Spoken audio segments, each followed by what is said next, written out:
May pa nga, Ito sa breakfast natin, mga kapuso. Totoo. At may mga pangalan na rin po ito. Kaloy, ito na. Mahilig ka ba sa suman? Well, obviously, inangat ko na to. Mahilig ako lahat ng kakanin, malagkit kakainin ko yan. Diba? Kami din obviously kasi nagkapangalanan na dito.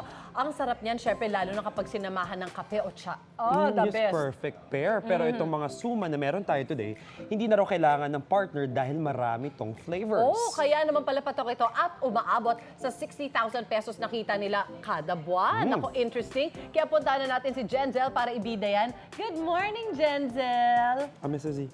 O, ito na. O, Ivan, Ate Sue, Suzy. Dindistribute. Ay, may segment pa pala. Sorry, Jen. Lalagyan din ba yan ng pentel pen? Food trip kayo dyan, ah!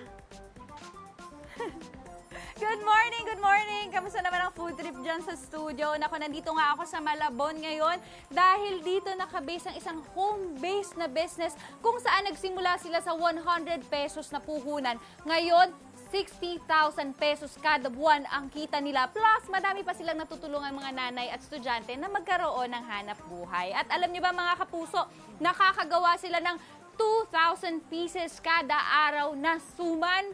At madami silang flavors. Naka-curious nga ako kung ano yung mga flavors na yan. Kaya naman ngayon makasama natin si Ma'am Delia. Nanay, good morning po! Good morning po.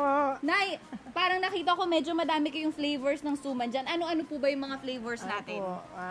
Meron kaming 6 na klaseng suman. 6. Una, malagkit, kamuting kahoy, yung tinatawag na halo, yung kalahating Chocolate, tsaka lahating plain. ay moron po yan. Ay, moron yan. Okay. Yung halo, yung kamuting kahoy at saka ube. Okay, Ayan, may maghalo. halo pala yun. Ano pa po? Saka may ube na puro Ube? at pinipig, yung nakabalot sa barahon na Okay. Sa saliwa. 6 na yun, ano po ba yung best seller natin?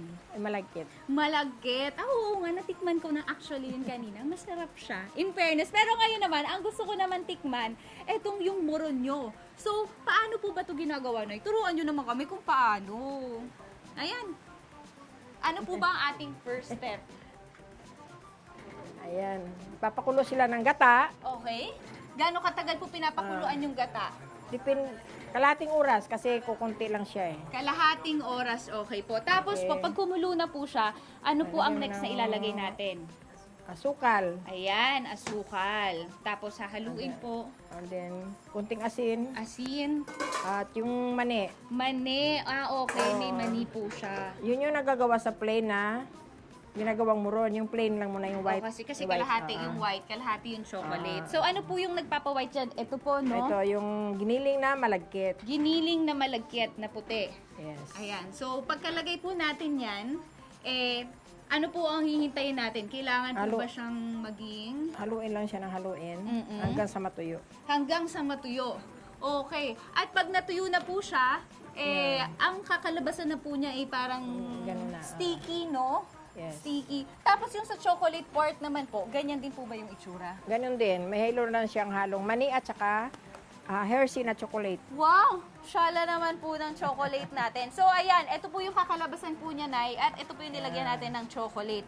So, pares lang po siya ng process. Ito, may chocolate lang. So, paano po ilalagay yan dito? Turuan nyo naman po ako magbalot. Ayan, nakikita ko sila. So, ilalagay lang. Magkano naman po yung isang piraso nito, Nay? 10 pesos. 10 Pero, pesos. 10 pesos ang isa. Tapos, kailan po ba nagsimula itong business nyo? Parang ang laki na ng mula sa puhunan nyo. Year 2005. Year 2005. Ngayon, umaabot na po ng 2,000 pieces yung Ginagawa nagagawa nyo. Ayan. Siyempre, akin to, parang madami-dami yung gagawin kong chocolate. Diba? Tama po ba yung ginagawa ko? After po pala nito, nakita ko iba po yung kulay ng ating lutong suma, no? Sinistim po Steam, ito. steam pa. Gaano katagal sinistim po? 1.5 hour. 1.5 hour. At ang magiging itsura po niya ay ganito na. Yan paglaluto na ganyan na siya.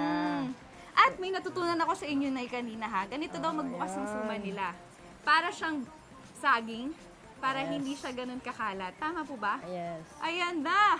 Ang itsura niya. Oh, di ba mas malinis siyang kainin. Masarap. Parang gusto ko pang nagtikim ng ibang mga flavors dyan. Lasa ko yung chocolate na in fairness ha. Nako, kaya naman mga kapuso, kung gusto niyo pa ng mga nakakatakam na mga moments, tutok lang kayo palagi dito sa inyong pambansang morning show kung saan laging una ka. Unang hirit!